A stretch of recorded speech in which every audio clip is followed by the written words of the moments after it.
In the grand, wood-paneled hall of the Royal Geographical Society in London, a determined explorer named Percy Fawcett stood before a skeptical audience of geographers.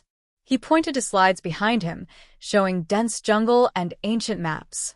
And these indigenous accounts, coupled with my findings along the Bolivian border, suggest not just scattered tribes, but the vestiges of a complex, advanced civilization. A city, gentlemen. A grand metropolis deep within the Mato Grosso. A portly geographer scoffed. Fawcett, are we discussing fables or geography? The interior is a green hell. Uninhabitable.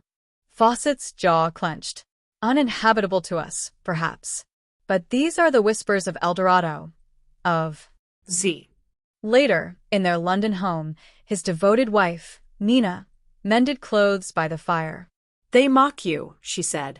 Why subject yourself to it? Percy paced the room, frustrated. Because I know it's there, Nina. I feel it. The world thinks the Amazon is empty, uncivilized. They're wrong. Someone must prove it. He looked at a faded map, tracing a finger across the uncharted vastness. This isn't just about discovery. It's about rewriting history. The air was thick with humidity and the drone of insects as a small canoe, laden with supplies, cut through muddy river water. Fawcett, his companion Henry Coston, and other hired hands paddled, leaving the comforts of London behind. The jungle loomed, a dense, oppressive wall of green on either side. Coston wiped sweat from his brow. Remind me again why we leave London for this, Percy? Fawcett's eyes scanned the treeline, a glint of obsession in them. For the roar of the jaguar, Henry. The unknown. The truth. Suddenly, a group of indigenous warriors, their faces painted, emerged from the dense foliage on the riverbank, bows drawn. Fawcett immediately raised his hands, a small gift held in one.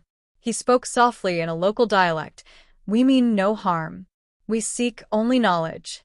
The chief studied him, then, with a flicker of curiosity, lowered his bow. Years passed. Now older and more weathered, Fawcett pored over maps by the light of a campfire. Coston sharpened a machete nearby, looking gaunt. Another dead end. Another fever. We're chasing ghosts, Percy.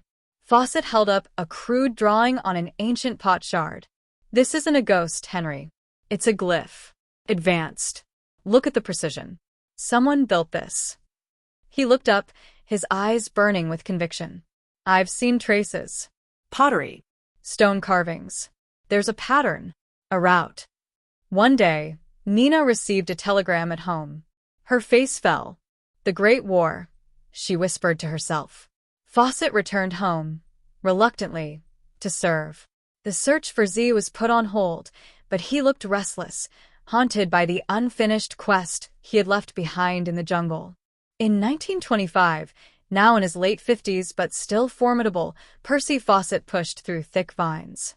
With him were his idealistic son, Jack, and an older, wearier Henry Coston. The jungle felt more intense, more alive. Father, look. A trail. Recently used. Jack said excitedly. They followed it deeper into the untouched wilderness, the air growing heavy with anticipation. Fawcett's eyes shone with a fierce determination. We are close. I feel it in my bones.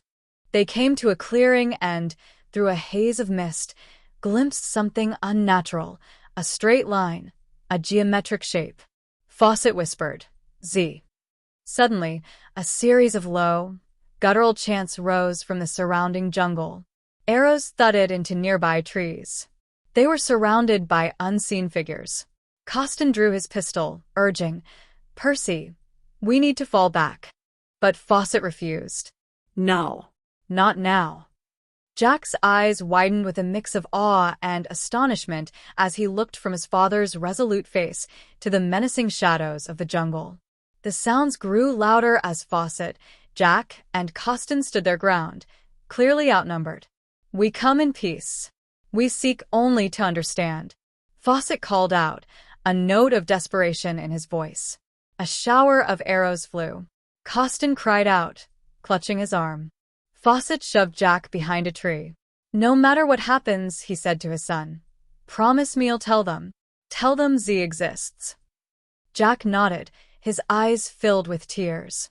Fawcett turned, facing the unseen threat, a complex mix of triumph and obsession on his face.